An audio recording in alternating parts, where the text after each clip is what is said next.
벌금형을 선고받고도 벌금을 내지 않고 버틴다면 그 벌금도 시효로 소멸할까요?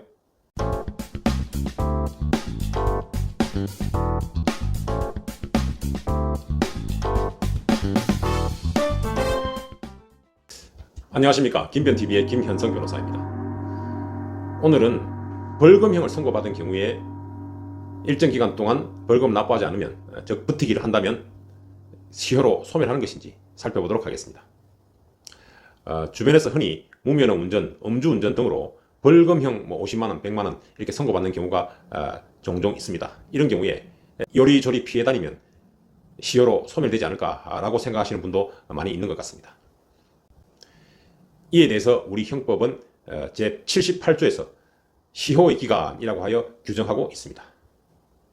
시효는 형을 선고하는 재판이 확정된 후 그 집행을 받음이 없이 다음의 기간을 경과함으로 인하여 완성된다라고 하고 있고, 1호부터 7호까지 정하고 있습니다. 6호를 보시면 5년 미만의 자격정지, 벌금, 몰수 또는 추징은 5년이라고 규정하고 있습니다. 즉 벌금형을 선고받고 그것이 확정되었다면 5년의 시효가 적용된다라고 보시면 될 것 같습니다. 즉 확정된 형을 집행할 수 있는 기간을 말하는 것입니다. 그래서 이것을 형의 집행시효라고 볼 수도 있는 것입니다. 우리 민법과 상법에는 채권을 일정 기간 동안 행사하지 않으면 소멸시키는 제도를 두고 있죠. 이것을 소멸시효라고 했고요. 형사소송법에는 범죄를 저지르고도 일정 기간 동안 공소제의가 없으면 더 이상 공소제의를 하지 못하도록 하고 있죠. 그래서 처벌이 안 되도록 그렇게 되어 있습니다. 이것을 공소시효라고 하고 있습니다. 이에 반해서 형의 집행시효는 범죄를 저지르고 그 범죄를 저지른 사람에 대해서 공소 제기를 했고, 그러니까 기소가 되어서 형사재판을 거쳐서 그 형을 받고 또 징역형이나 벌금형의 선고를 받고 그것이 확정된 이후에 집행 단계에서의 문제인 것입니다. 그 집행 단계에서 집행을 하지 못했을 때, 그럴 때 적용되는 것이 바로 집행시효가 되는 것입니다. 징역형을 받은 사람이 도주를 할 수도 있겠죠. 또는 벌금형을 받은 사람이 벌금을 납부하지 않는 경우도 있을 수 있겠죠. 그렇다면 그것은 집행이 되고 있지 않는 것입니다. 그 집행을 할 수 있는 기간을 정하고 있는 것이 바로 형법 제78조입니다. 종래에 벌금형에 대한 집행시효는 3년이었습니다. 그런데 2017년 법률이 개정되어서 5년으로 늘어났습니다. 그래서 시행 날짜인 2017년 12월 12일을 기준으로 그 이전에 판결이 확정된 경우 그 벌금에 대해서는 3년의 시효가 적용이 되고, 2017년 12월 12일 이후에 확정이 된 벌금의 경우에는 5년의 시효가 적용된다라고 규정하고 있습니다. 그래서 일반적으로 벌금형을 선고받으면 그 납부는 30일 이내에 하여야 합니다. 그때까지 벌금을 납부하지 않는다면 지명수배자 명단에 올라가게 되는 것입니다. 그래서 일상생활을 하기가 매우 불편해집니다. 그 외에도 우리 형법에서는 형의 선고를 받고 확정된 자가 집행을 받지 않고 시효로 집행이 면제되는 것을 방지하기 위해서 시효의 정지와 중단이라는 제도를 두고 있습니다. 먼저 형법 제79조 시효의 정지입니다.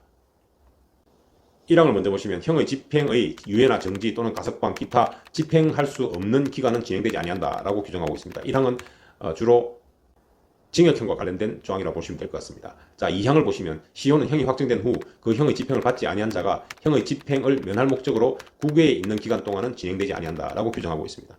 그래서 형 집행을 면할 목적으로 국외로 도피하고 있는 기간 동안에는 시효가 정지되고 진행되지 않는다라고 보시면 될 것 같습니다. 시효의 정지라고 하는 것은 시효가 진행이 되다가 정지 사유가 나타나면은 우선 스톱하는 것이죠. 그리고 정지 사유가 종료된 이후부터 나머지 시효 기간이 진행된다라고 보시면 될 것 같습니다. 예를 들면 국외로 도피했다. 그러면 국외로 도피한 기간만큼 시효가 정지가 되고 스톱이 되고, 그 다음 다시 국내로 들어왔을 때 그때 남아있던 시효가 마저 진행된다라고 보시면 되겠습니다. 다음은 시효의 중단 보겠습니다. 형법 제80조입니다. 시효는 사형, 징역, 금고와 구류에 있어서는 수형자를 체포함으로 벌금, 과료, 몰수와 추징에 있어서는 강제 처분을 개시함으로 인하여 중단된다라고 규정하고 있습니다. 시효의 중단이라고 하는 것은 정지와 달리 중단 사유가 발생하면 그동안 진행되었던 시효는 전부 날아가 버리죠. 그리고 새롭게 처음부터 시효가 진행된다라고 보시면 될 것 같습니다. 그래서 사형이나 징역, 금고, 구류 같은 경우는 주로 신체의 자유에 해를 가하는 형벌이죠. 그래서 수용자를 체포함으로써 중단이 되고요. 벌금, 과료, 몰수와 추징에 대해서는 강제 처분을 개시함으로써 중단된다고 하고 있죠. 자, 벌금, 과료, 몰수, 추징은 주로 돈을 내는 형벌입니다. 경제적 불이익을 주는 형벌이기 때문에 강제 처분을 개시함으로써 중단된다라고 하고 있는 것입니다. 자, 이것은 민사의 소멸시효와 비슷하죠. 그래서 돈과 관련된 것이기 때문에 강제 처분을 개시하면 바로 중단이 된다라고 보시면 될 것 같습니다. 강제 처분이라고 하는 것은 수용자 명의의 부동산에 압류를 한다든지 예금 계좌를 압류를 한다든지 또는 급여 압류를 한다든지 이런 경우를 말하는 것입니다. 즉 수용자 명의의 재산에 압류하는 절차가 개시되면 바로 시효가 정지된다라고 보시면 될 것 같습니다.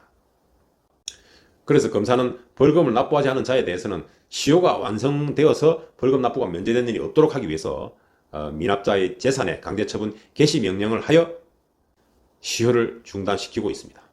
그래서 결국 벌금을 내지 않고 면제받는 경우는 거의 없다라고 보시면 될 것 같습니다. 오늘은 벌금도 시효로 소멸하는 것인지 알아보았습니다. 자, 여러분 혹시 벌금형을 선고받은 게 있고 아직까지 납부하지 않고 있다고 한다면 지금이라도 납부를 하시는 것이 좋을 것 같습니다. 혹시 경제적 사정이 여의치 않다면 분할 납부 신청이라도 하여서 반드시 벌금을 납부하는 것이 편하게 살 수 있는 길이다 라고 생각합니다. 오늘은 여기까지 하겠습니다. 다음 시간에 뵙도록 하겠습니다. 시청해 주셔서 감사합니다.